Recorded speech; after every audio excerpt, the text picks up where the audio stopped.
labor unions. So our learning target for today, jumping right into it. Whoops, sorry about that. All right, I can describe why labor unions were organized and how successful they were. So up until this point, we've solely talked about big business and big business owners and big business leaders such as Carnegie and Rockefeller. But tonight we're going to talk about what really makes a company go, and that's the workers and how workers were treated during this time period and why they were forced to start labor unions. All right, so when we're looking at this, just some pictures, and this is primarily child labor that we're looking at, but what you can tell is a couple things. A, the conditions are extremely dangerous. I mean, imagine being a 7, 8-year-old kid and having to go to work in the factories. And you look at this picture up here, and these kids are they are absolutely filthy. And so we have to figure out how do we change this? And the reason that this change came about was because of the conditions that took place during industrialization.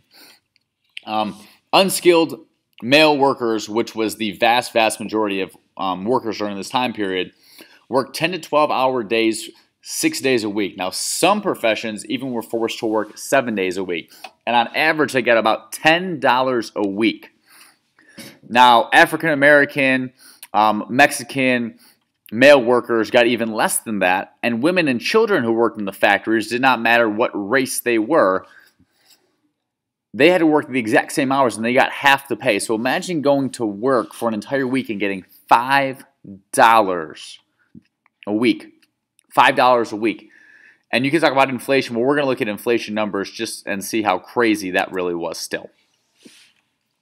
So the bottom line is that tired workers are unsafe workers. Okay, the effect of having to work crazy hours is that you're tired. You are tired. I mean, some of you guys, you come into school from 8 to 3. That's 7 hours a day, and you guys are exhausted after a school day. Imagine having to go to school for 10 to 12 hours for 6, 7 days a week. That's going to take a huge toll on you. Just one example is that during this time period, there was 1 year where 30,000 people were killed who worked on railroads alone. That's not including every other industrial profession. That's just railroads, and that's just in 1 year. So working conditions are extremely unsafe, in part because of the crazy hours that they have to work, but also because during this time period, we don't care about safety. We only care about production. If production is the only thing we care about, it doesn't matter if people are injured because, like we said, it's just next man up if that's the case. Also, some companies have formed what's known as company towns. And one of the key strikes that we might possibly look at is something known as the Pullman strike. And this strike, like many other strikes, takes place in what's known as a company town. And basically what would happen is these factory owners would actually create their own little cities right where these people would go into work. So like suburban Chicago, let's say, would have what's known as a company town right on the outskirts of Chicago. There's actually a little city in Solon called Glen Willow that was a company town. And so these company towns, the workers and their families would go to live in these towns. And instead of paying these workers in cash, they would pay them in, quote, company cash.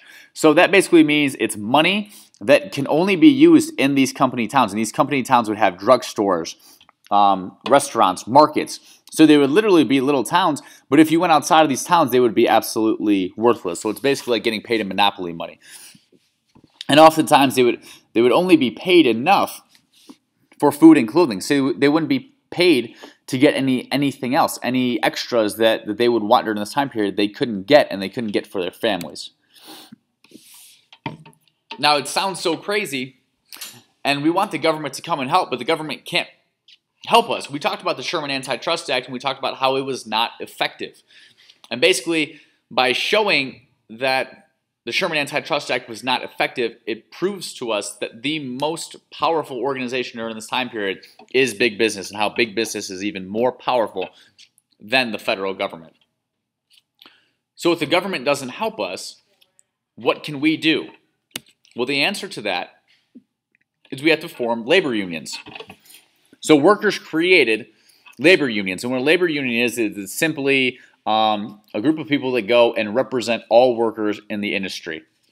And so these labor unions would go and they would fight for important things. And there are three key things that were fought for during this time period. The first one, safer working conditions. We want to make it so there's a very, very limited chance, a very small chance of injury and death. Pretty much any profession you do, there's a chance of injury and there's a chance of death, but we want to make these safer working conditions. In addition, workers were not guaranteed sick leave. They did not receive unemployment, where if they got laid off because of budget cuts or whatever, they received unemployment from the government. And they did not get workman's comp. And workman's comp is just getting paid when you're injured. So we want to make it so you have safe working conditions. And if you do get injured or if you do get laid off, you still get compensated for that somehow, so you still can make a living. The next one is a safer work day. We said before, work days were typically 10 hours. Workers want to make that 8 hours, and that is pretty typical. So for example, our contracted work day is 7 to 3 pretty much. So we have an 8-hour work day as teachers, and that's what most people have. They have typical 8-hour work days. And while it doesn't sound a lot, 8 hours compared to 10 hours, think about a 40-hour week versus 60-hour week. That's 20 weeks. That's 20 hours different for 1 week. Multiply that by 52 weeks. That's a huge difference that you've got there. So the thought process of the 8-hour workday was huge. And then lastly, just better pay. We talked about $10 a week and women and children making $5 a week. Even with inflation from 1900 all the way up to 2013, you're still making less than 15 grand a year. 7,000 a year for women and children. Workers want fair pay. They're not asking for crazy raises. They're not asking for crazy bonuses. They're just asking for what is fair. So, we have the emergence of labor unions. And now we're going to look at some pluses and minuses. So as labor unions emerge, there are goods that come out of it and there are bads that come out of it. Now the goods are more long-term effects that take place that we don't see right away. So the goods. We have the American Federation of Labor, which is arguably the most influential labor union during this time period. And the AFL comes up with two key ideas. They come up with the idea of a strike, where if contract negotiations are stalling and they're not fair, these workers can go on strike. And the reason that they can go on strike is because the collective bargaining is going wrong. And what collective bargaining is it's just negotiations between a worker and a company. So when a worker and a company, when they have their, quote, contracts up, they can go and they can collective bargain. So instead of the company just saying, this is what you're going to get and you're going to like it, they can negotiate what their contract's going to be. And if contracts are up and negotiations have stalled, workers can go on strike. And we're going to see a great example of this tomorrow in class in a video. Now the next labor union that we're going to look at, something called the Knights of Labor, they fought for workman's comp, which is just getting paid when you get injured on the job. And these are great ideas. These are ideas that are still used today. So long-term wise, they're very, very effective. And initially, we get a lot of support. But what we're going to see during this, during these upcoming sections, is that labor union support is going to go down. And here's why. Labor unions are seen as being communists.